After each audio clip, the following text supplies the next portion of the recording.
Bonjour à tous et bienvenue sur Crypto Signal. Alors je viens de faire la vidéo une première fois et en fait petit problème de micro comme ça peut arriver parfois et du coup je la refais à nouveau, donc ça mérite bien un like parce que c'était une belle vidéo, elle faisait un beau petit moment. Aujourd'hui bien sûr on va parler d'inflation, on va parler du CPI qui vient de sortir il y a de ça 1h15 dorénavant, 1h15 qui est sorti donc et qui nous montre que l'inflation est en dessous du consensus, ça c'est la première chose, mais aussi et également que l'inflation est quand même en train de trouver un plateau autour des 2,3-2,4%.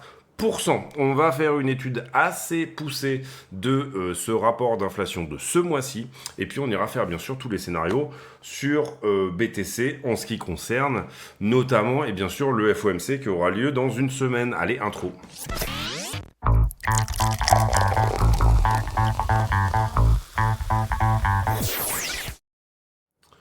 Alors, inflation, on l'a dit, qui sort en légère augmentation, hein, vous le voyez, à 2,4, donc ça, c'est pas une très bonne chose de trouver un plateau à nouveau sur cette zone-là. C'est relativement pas normal, mais c'est pas une bonne chose du tout.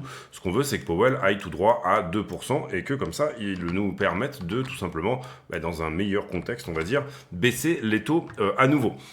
Ce qu'on peut dire en tout cas, c'est que ça fait, et vous le savez, l'inflation est composée du core CPI et du reste, hein, d'accord, et le tout faisant le headline CPI, la totalité du CPI. Ici, on sort à 2,4, mais ça fait pour l'instant 3 mois qu'on est bloqué autour des 2 bits. Donc on a eu une jolie amélioration déjà quand on est passé ici des 3,3 aux 2,8, c'était il y a 2 ou 3 mois, et ça c'était très très bon pour Bitcoin et pour les assets à risque d'une certaine manière. On a aussi un moins 0,4 ici, ce mois-ci du coup, qui nous emmène tout ce qui concerne la bouffe et le pétrole, hein, finalement, tout ce qui n'est pas core CPI ici est plus ou moins commodité, et plus ou moins ce sur quoi Powell ne peut pas agir, d'accord? Ce qu'on a en rouge ici. Et là, en ce moment, on a un marché qui price plutôt une récession à venir, donc du coup qui price une diminution de la demande, et bien de tout ce qui concerne la bouffe et le pétrole d'une manière générale.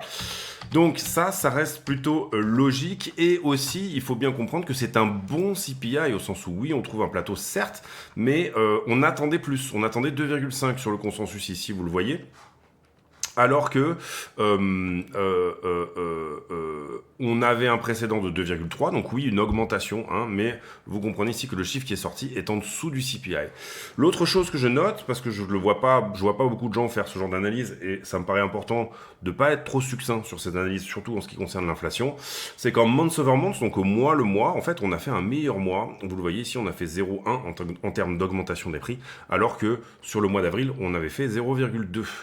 Pourquoi ça? Tout simplement, comment fonctionne le CPI? Vous prenez 12 mois glissants, c'est la somme des 12 months over months que vous avez eu dernièrement, et là on avait dû effacer un gros mois en termes d'augmentation des prix à N-12, d'accord, donc là, effectivement, on se retrouve à avoir...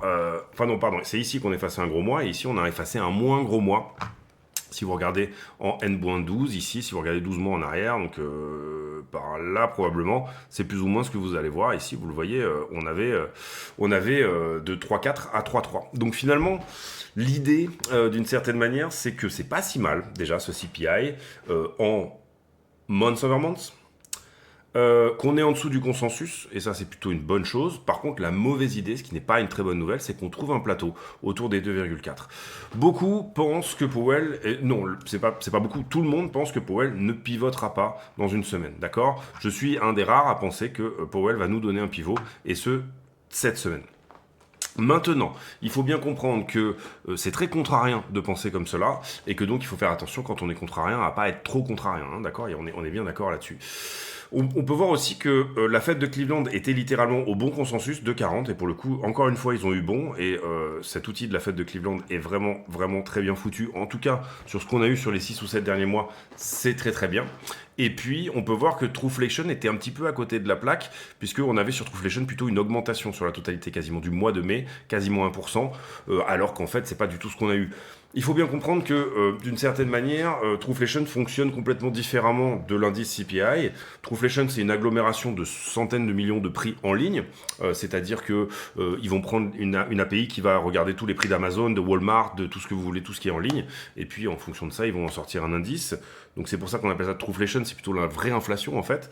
Et le CPI est un indice qui est pondéré. C'est-à-dire que vous allez avoir, par exemple, je sais pas, l'hébergement qui pèse pour 42% du CPI. C'est comme ça, ça a été décidé par toutes les instances et les économistes qui ont bien sûr créé cet indice. Et donc, bien sûr, c'est normal que ces choses-là ne fonctionnent pas en même temps. Ce qu'il faut voir aussi, et ça je l'ai pas mal expliqué sur la chaîne, mais le CPI, le mode de fonctionnement du CPI, avant c'était N-2, c'était un panier qui avait été fait il y a 2 ans, et on l'a modifié il y a de ça 2 ans, pour venir à N-1. Donc le CPI, finalement, change en fonction de l'évolution des prix. À savoir, et c'est quelque chose que j'explique assez souvent aussi, mais si jamais vous avez par exemple du bœuf qui a augmenté énormément, vous allez avoir tendance à acheter moins de bœuf, donc du coup votre panier de consommation va changer, on va dire les économistes vont regarder ça, ils vont modifier le CPI en fonction. Donc vous avez une inflation subie qui va faire que vous modifiez vos habitudes de consommation, donc il faut surtout pas penser au CPI comme quelque chose en franc constant, un peu plus comme va l'être par exemple Trueflation, où Trueflation vous dit bon bah je sais pas, avant le bœuf il était à temps et maintenant il est à temps, donc du coup voilà ça a augmenté de temps, c'est pas du tout le cas du CPI, c'est un indice pondéré, c'est pas une mauvaise chose, pas une bonne chose, c'est juste une autre manière de calculer le délire, et c'est pour ça que du coup les choses se rejoignent pas toujours.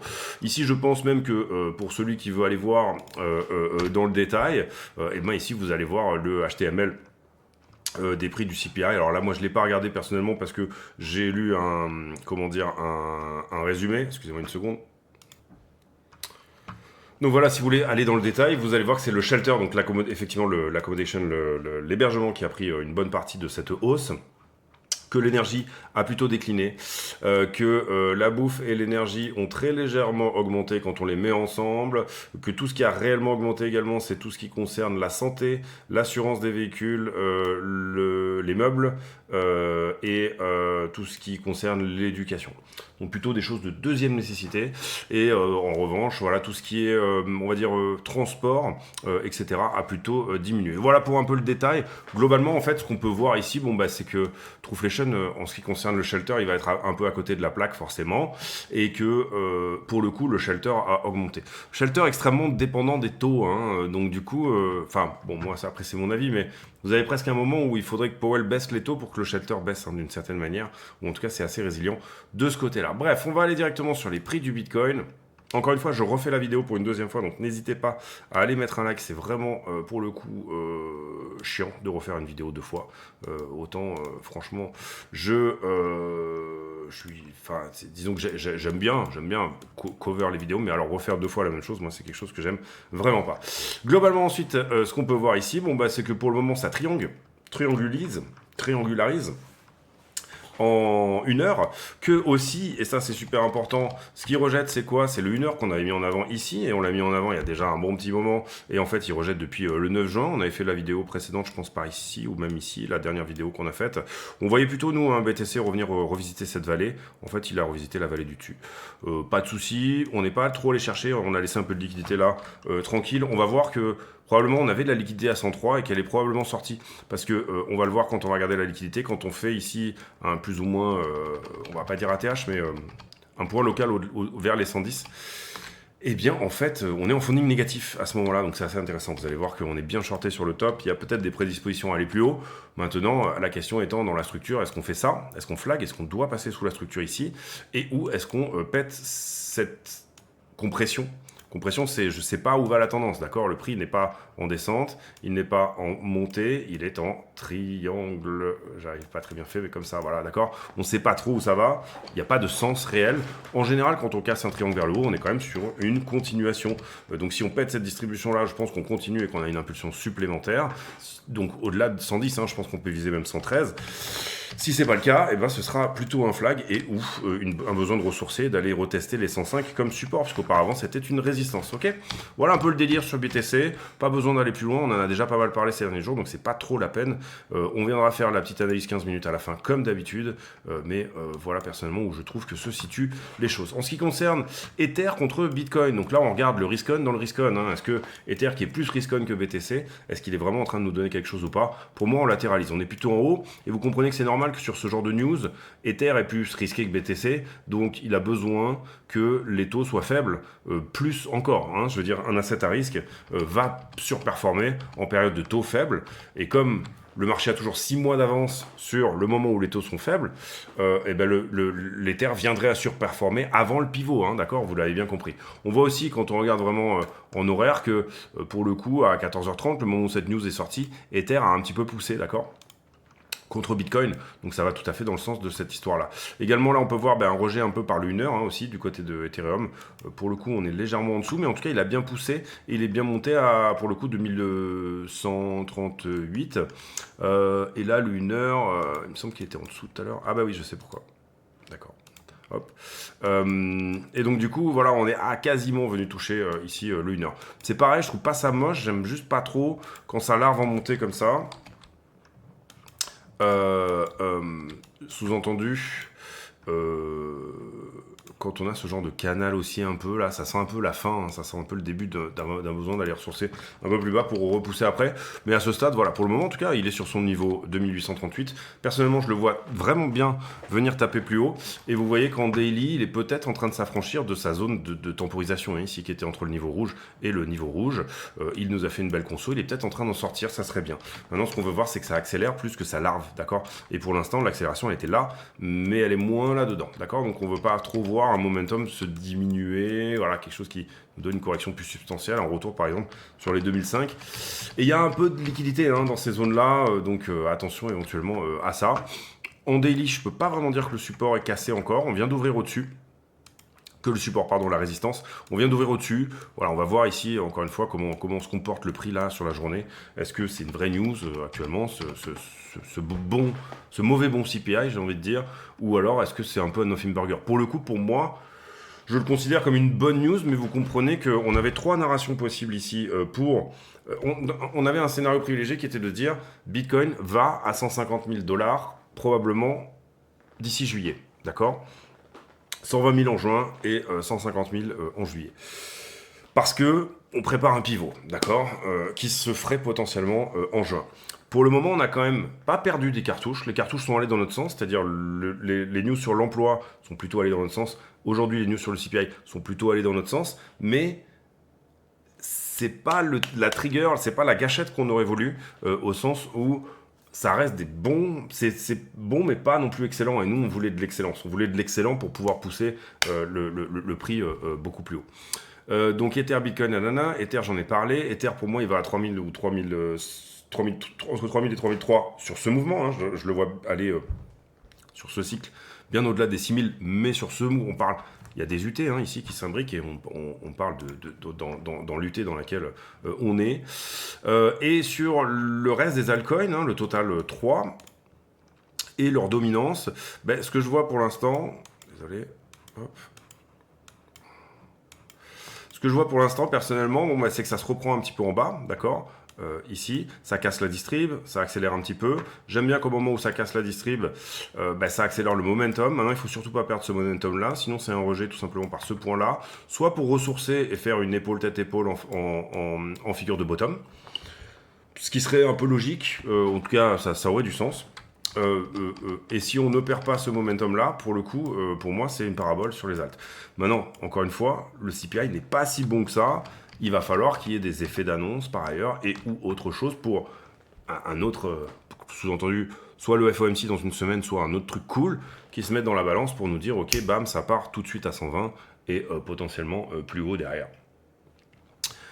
Voilà pour le total 3. Je dirais pas la peine de trop regarder le reste, enfin en tout cas pour nous, pour aujourd'hui, parce qu'on a été assez complet. Ce qu'on peut voir aussi, c'est la dominance Bitcoin qui depuis lundi est en train de fondre un petit peu. Ça reste quand même une structure haussière, hein, sur la dominance Bitcoin. Ça reste une structure haussière. La grande question ici, c'est est-ce que sur la dominance Bitcoin, j'ai fait mon A, j'aurai mon B et j'aurai un C qui nous emmènera sous les 60%, et ou est-ce que je suis sur une continuation alors que j'ai quand même perdu un momentum qui était quand même vachement important. Sous-entendu, si je dégage un petit peu et si je dézoome un peu beaucoup. Voilà, ici, vous voyez que BTC, pour moi, il rentre à la maison au niveau des 48%. 50%, c'est là où il doit être en théorie à maxima. En ce moment, on est dans un excès. Mais parce qu'il y a ce côté aussi, Bitcoin pèse la moitié du marché, où pour moi, voilà, il est... Du coup, Bitcoin est plutôt dans des prédispositions où j'aurais tendance à le vendre pour acheter de l'altcoin au-delà de 50%. Ça reste assez logique hein, comme idée, mais voilà. Ici, vous comprenez qu'on a beaucoup monté. On a eu cette montée qui était d'abord très franche, sortie des ETF, etc., etc. Bon, ben voilà. Aussi également bear market où finalement il sous-performe moins que le reste, d'accord. Après, bon, on a eu cette continuation ici en canal qui a été très propre. Pour l'instant, on vient de perdre dans ce canal-là l'accumulation la plus agressive, ok. Ça veut pas dire nécessairement que on ne fait pas une continuation ici. Ça ne veut pas dire qu'on ne va pas au 73 également. Ça reste possible que Bitcoin à 73. Pour moi, il a trouvé son top sur les niveaux actuels. C'est-à-dire que je le vois plutôt faire un top ici et donc nous donner une performance des alts. Mais vous voyez que les alts, elles sont en bas du slip. Vous voyez qu'Ether, même s'il a fait une petite surperformance très légère, on n'est pas non plus en train d'exploser ici des niveaux incroyables. Donc on peut très bien se dire, ok, bah, tant que Bitcoin n'est pas à 73% de dominance, je ne touche pas au reste. Maintenant, pour moi, ça reste des zones hyper intéressantes, notamment là, d'accord. Ce qu'on avait dans cette petite console-là, c'est censé protéger finalement tout le reste. Hein. Donc si ça ne corrige pas là, bah, ça ne sera pas, pour le coup, avant 73%. Par ailleurs, voilà un peu l'idée sur la dominance.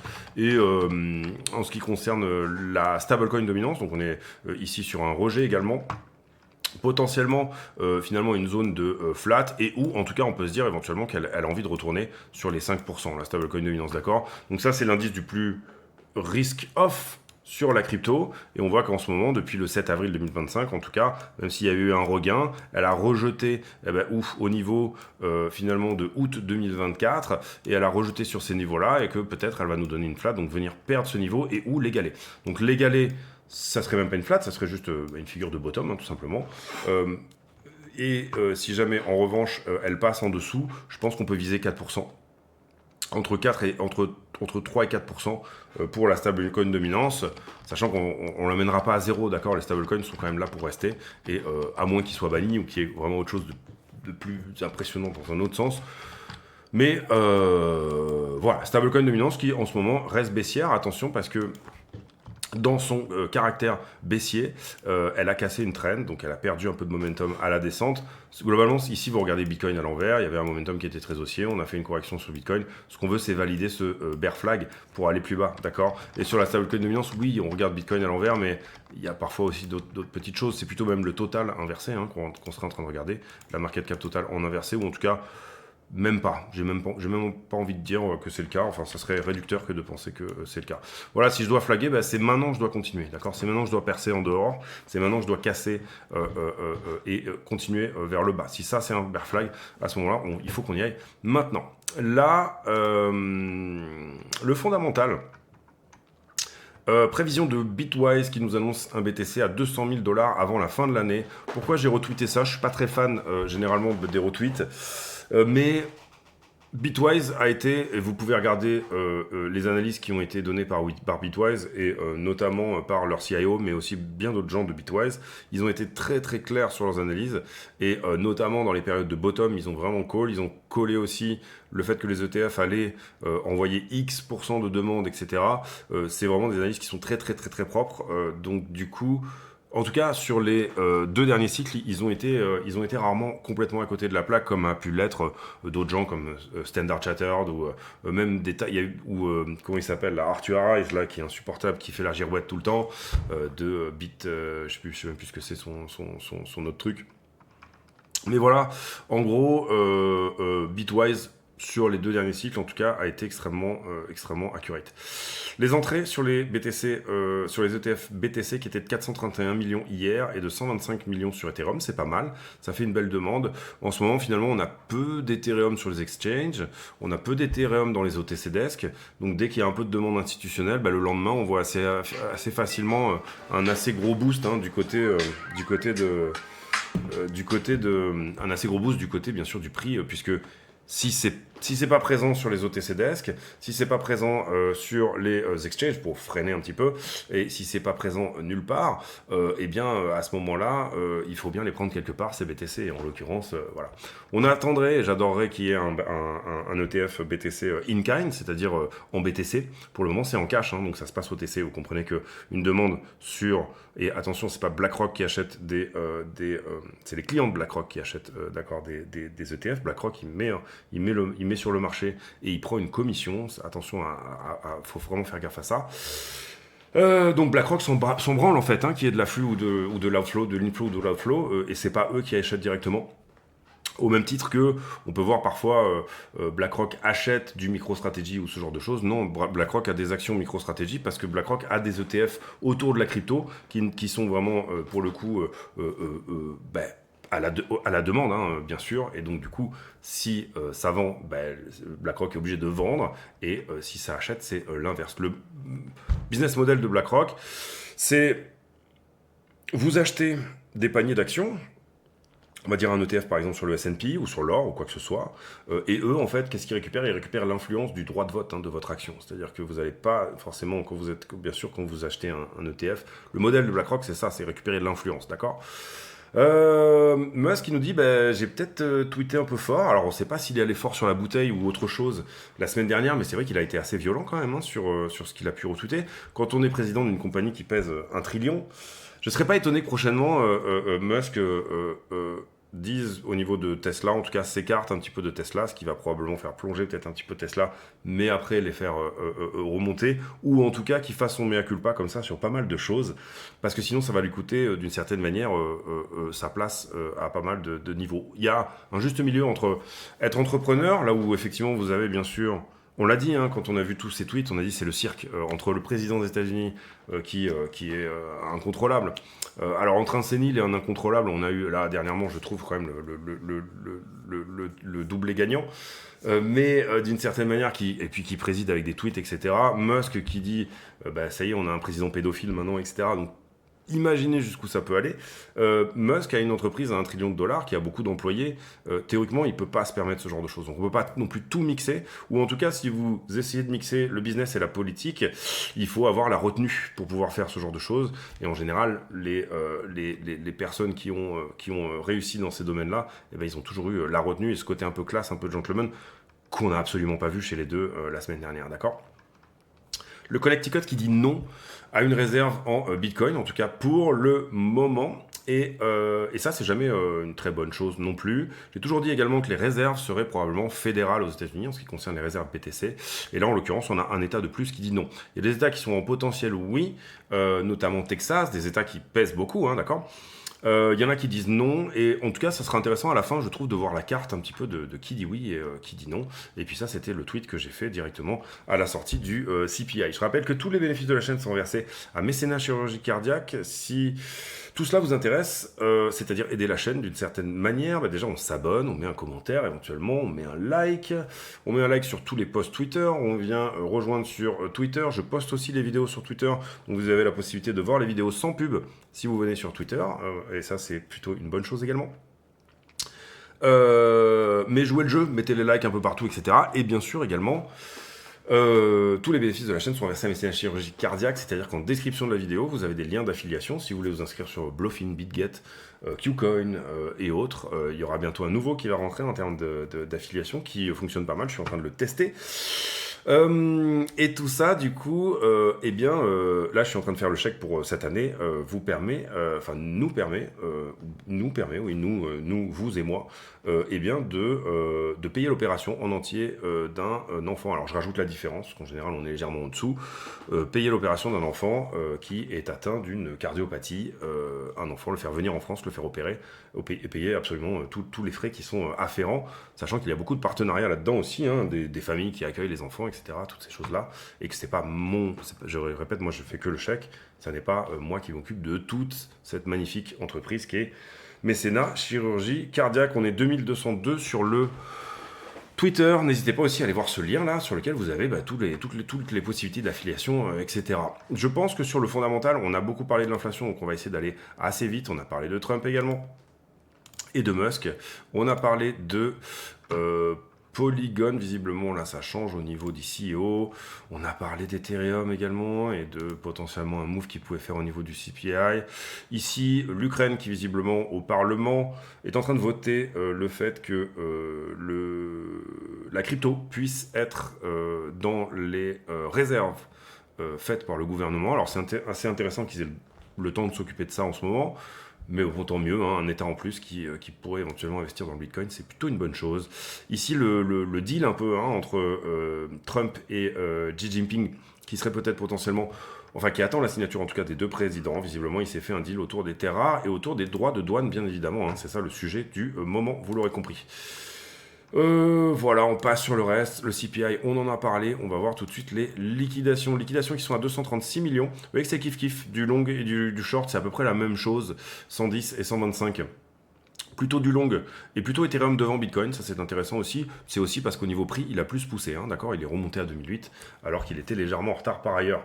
48 millions de liquidations, c'est pas énorme sur BTC sur les dernières 24 heures. On a une map plutôt verte, donc plutôt du long qui est liquidé avec quelques-uns qui ont pris éventuellement du short. Sur les marchés en levier, bah, comme j'ai déjà fait la vidéo, je vous ai déjà fait les niveaux. En l'occurrence, ce qu'on peut voir ici, c'est que là j'ai un prix qui monte avec un funding qui descend, beaucoup de nouveaux contrats aussi d'open interest. Donc là, je peux estimer que même on est peut-être même sur un 2 pixels hein, au niveau du nombre de shorts qui sont là. Et on avait un vieux niveau, hein, vous l'aurez compris, c'est le 1 heure que je vous ai montré la dernière fois. Enfin, en début de vidéo. Et là, j'ai l'inverse. J'ai un prix qui descend, un funding qui monte, donc 2 fois une divergence. Ça m'emmène à rajouter un point à venir chercher sous la structure. Ici, d'accord. Derrière, j'ai encore une fois l'inverse. C'est pour ça que je vous ai rajouté ce niveau-là, ici. Donc, j'ai pas mal de monde au-dessus et un tout petit peu de monde au-dessous. Et puis là, globalement, c'est assez propre après derrière. Attention, on a pris beaucoup d'open interest qu'on n'a pas forcément liquidé. Vous voyez que on a pris énormément d'open interest depuis les 105, ici. Il y a certainement pas mal de monde en longue, mais l'augmentation du funding est relativement normale au vu de l'augmentation du prix. Maintenant, ce qu'on veut voir, c'est que dans une correction, le funding revienne assez vite. Et ce que je trouve très joli, c'est que quand on est sur le top ici, on est sur un funding négatif, d'accord. Et ça, c'est beau, parce que ça veut dire qu'on est quand même assez massivement shorté sur le top. Ça ne veut pas dire nécessairement qu'on va aller forcément au-dessus, mais ça veut dire que c'est encourageant pour éventuellement le faire. iBlock et ses niveaux en levier, on voit effectivement que là il y a du monde sous la structure, ou en tout cas au moins sous l'intermédiaire, là celle-ci, et là il y a une petite poche aussi, et au-dessus il y a du monde, en tout cas sur 6 jours glissants. Ici on ne regarde que 6 jours, d'accord. Ici on regarde un peu plus 7 jours, mais surtout en termes de heatmap, on voit qu'on est allé chercher la 7 jours assez proprement. Derrière on latéralise, et pour le moment on est en train de créer les conditions d'une poche autour des 110 mais aussi 113. Et si on devait corriger, c'est plutôt 103 qui serait en ligne de mire avec ce côté jaune un peu cacadois là ici, dans lequel on aurait visiblement pas mal de heatmap, pas mal de chaleur. Sur Ether, même chose, 2004, 2006 sont les points à venir chercher en bas. Et Ether, j'ai pas regardé le funding dernièrement, mais globalement s'il pousse, il peut facilement pousser à 3000. On va regarder le funding pour être complet sur Ethereum.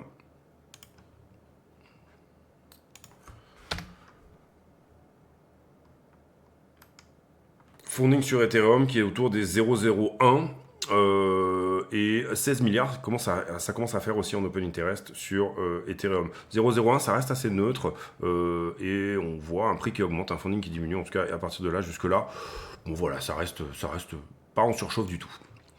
Quand je regarde, et c'est une analyse que j'ai fait un petit peu tout à l'heure aussi, parce que je trouve que c'est intéressant, les conditions éventuellement d'un squeeze supplémentaire, si on va chercher tous les traders de position, on voit qu'on a commencé à construire un endroit éventuel où il serait intéressant d'aller déjà autour des 113. Et on l'a dit sur les niveaux actuels, il y a la liquidité intermédiaire pour faire le lien à 110, aller à 113 peut être intéressant, si ça continue à short squeezer, parce que vous voyez qu'on manque de liquidité intermédiaire un peu, hein, on n'a pas trop chargé sur la montée ici, c'est un peu un rallye depuis les 100 000, hein, je parle depuis ce point-là ici, début juin, dans lequel personne ne croit, en tout cas on est peu chargé en long, hein, c'est ce qu'on a vu quand je vous l'expliquais sur le top, quand on était au top ici, on avait la moitié du marché qui était en short, la moitié en long, en tout cas en valeur, donc ça c'est extrêmement intéressant. Donc voilà, on a peut-être les conditions ici d'une cassure et d'une continuation vers le haut, en tout cas quand on regarde la liquidité. Si c'est pas le cas et s'il y a un très très mauvais plan qui se met en route, ce sera passé sous les 100 000 qui sera intéressant. En tout cas, quand on regarde vraiment très large sur les traders de position, quand on essaie de dézoomer un maximum avec les idées d'un funding autour des 2 ans. Donc j'ai une liquidité qui est très haussière. Parce que c'est un rallye dans lequel personne ne croit, parce que beaucoup pensent que, ça je peux l'enlever, hein, le CPI, je pense qu'on est tous d'accord que c'est ok, c'est acté. Ce que j'ai quand je regarde les petites TF, c'est globalement cette idée quand même d'impulsion, correction, impulsion. En tout cas, dans le 15 minutes, c'est ce que j'ai. J'ai aussi ici impulsion, correction et pourquoi pas impulsion supplémentaire ici, hein, c'est l'idée. Maintenant, d'une certaine manière, comment expliquer ça ? Quand je regarde la grosse TF, d'accord, c'est une jolie zone de rejet également. Le 1 heure est une belle zone de rejet et vous le voyez ici également, quand je dézoome un petit peu, en fait en 1 heure, on a rejeté exactement là où on devait. Hein. Tout à l'heure, je vous ai montré les niveaux précédents, mais vous le voyez ici, 1 heure, 1 heure, 1 heure, ça rejetait quand on était ici le 26 mai 2025, et là on est en train de temporiser sous le 1 heure. Je trouve que ce qu'on fait dessous est pas moche, et je pense qu'on va le passer, et je pense qu'on va à 113 ou 114, comme ce qui était prévu. En ce qui concerne notre scénario initial, qui était celui de dire, les amis, il y a des bonnes chances que on soit à 120 000 d'ici la mi-juin, hein, globalement c'était même le 16 juin ici. Et vous comprenez qu'on est le 11, l'idée de croiser en fait entre cette courbe de momentum et des targets, hein, des choses dont on verrait bien se placer, tout en gardant un petit peu ce momentum initial, c'est-à-dire vous comprenez ici qu'on est en train d'essayer de potentiellement faire un truc dans ce genre-là. Petit à petit, elle s'éloigne parce que vous le comprenez, on avait les infos sur l'emploi qui ont été bonnes. Hein, attention, elles ont été vraiment très bonnes, il n'y a pas de souci. On avait ici un autre truc qui était le CPI. Info sur l'emploi, je pense qu'elle était plutôt autour de là, hein, autour du 6, hein, un truc comme ça. Il me semble que c'était les zones un peu de bottom. Je ne sais plus quand est-ce qu'on les a eu, mais je crois que c'était un truc comme ça. Et puis on aura le FOMC dans une semaine. Il va falloir que Powell pivote pour donner ce move, à la fois être là à ce moment-là, mais pas que. Également, vous savez que nous, ce qu'on vise, c'est être là à ce moment-là. C'est-à-dire voilà, autour de courant juillet et peut-être même avant. Dans courant juillet, voilà, mi-juillet, se retrouver à 150 000. Pour le moment, le truc s'éloigne, sauf si Powell nous donne un pivot. Est-ce que Powell va nous donner un pivot? C'est pas du tout ce que le marché est en train de penser, d'accord. Powell, le marché, il est plutôt en train de dire que il va rien nous donner du tout et que on va rester sur un 4,25, 4,50, cette logique du higher for longer. Donc à ce stade, attention, on est très contrariant sur cette idée que Powell va pivoter en juin.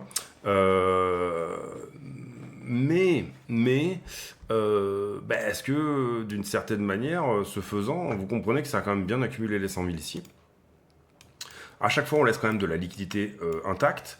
Est-ce que c'est pas le bon move en fait? Est-ce que c'est pas ce côté insider? Alors ici, moi, à ce stade, je considère tout à fait que ça peut refuser, même y compris là, jusque là, et ensuite nous donner un move très positif. Voilà, je trouve qu'on perd quand même, il aurait fallu mieux encore, je parle ici de l'emploi et je parle encore une fois du CPI, on avait beaucoup mis ces trois trucs qui étaient, ok, qu'est-ce qu'on va avoir au mois de juin, qu'est-ce qui peut nous donner un pivot, des très bonnes news sur l'emploi, des très bonnes news sur le CPI et un FOMC où Powell est globalement obligé de pivoter. Pour le moment, les deux datas qu'on avait, donc emploi et CPI, ne sont pas encore complètement dans le sens d'un pivot de Powell et le marché ne le price pas comme tel, d'accord ?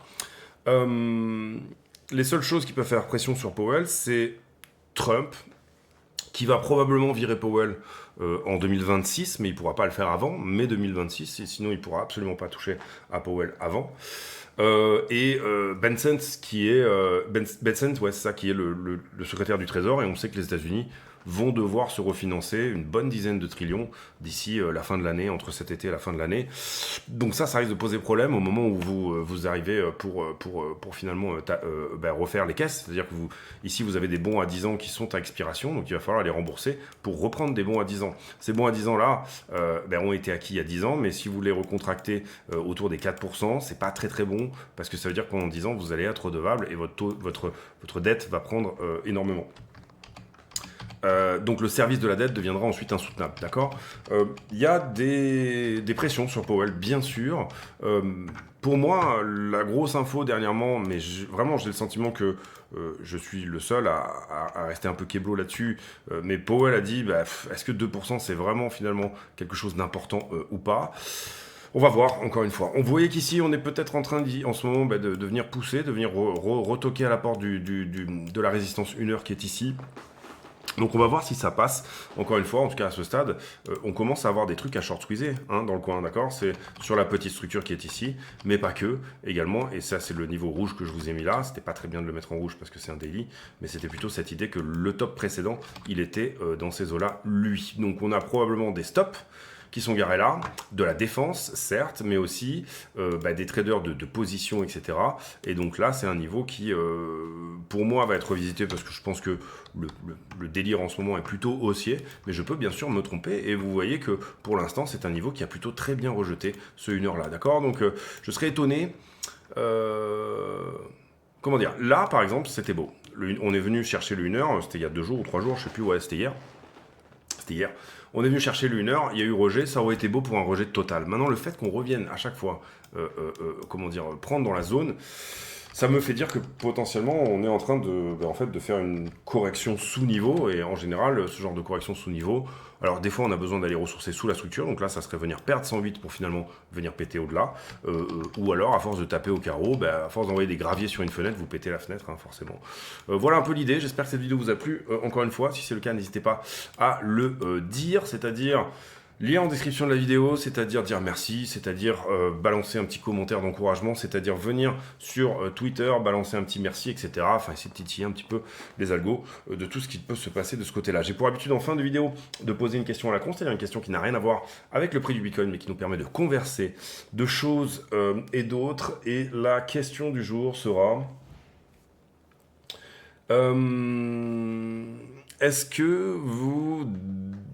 Est-ce que vous êtes harcelé par les 0162 en ce moment, qui sont tous des scams, hein, il faut le savoir, il y a certains numéros, mais voilà, je sais pas, j'ai dû foutre mon numéro quelque part, en ce moment j'ai que des 0162 qui m'appellent, ça devient vraiment insupportable, et je crois que chez Orange, l'option elle est payante pour dire, je veux que tous ces numéros-là, qui commencent par ce truc-là, ce que je trouve absolument ridicule. Si vous connaissez des solutions d'ailleurs, mettez-les en commentaire, mais voilà, moi personnellement je suis vraiment harcelé en ce moment, et je crois que c'est interdit en plus, en tout cas il y a un droit à l'effacement, ça c'est sûr, si vous les prenez en ligne et que vous leur dites tu dois m'effacer ton fichier, ils sont obligés de t'effacer. Voilà. En tout cas, idée principale de cette vidéo, pour moi 113 sans trop de problèmes. Attention, ça sera une zone assez vendeuse parce que là où tous ont accumulé des contrats en levier dans un certain sens ici en termes de institution, ça va probablement venir un peu vendre dans ces zones-là. Et également, en ce moment, on n'a pas non plus, à chaque fois qu'on tape la TH, on n'a pas une FOMO incroyable. Il faudrait vraiment une news pour booster l'histoire. Pour le moment, on n'a pas de news. Encore une fois, chaque news est pas bonne, pas mauvaise, quoi. Hein. Le CPI et toutes les news qu'on a eues, c'était à peu près ça le délire. Je vous laisse là-dessus. J'espère que cette vidéo vous a plu. On se retrouve demain. Portez-vous bien. Ciao, ciao.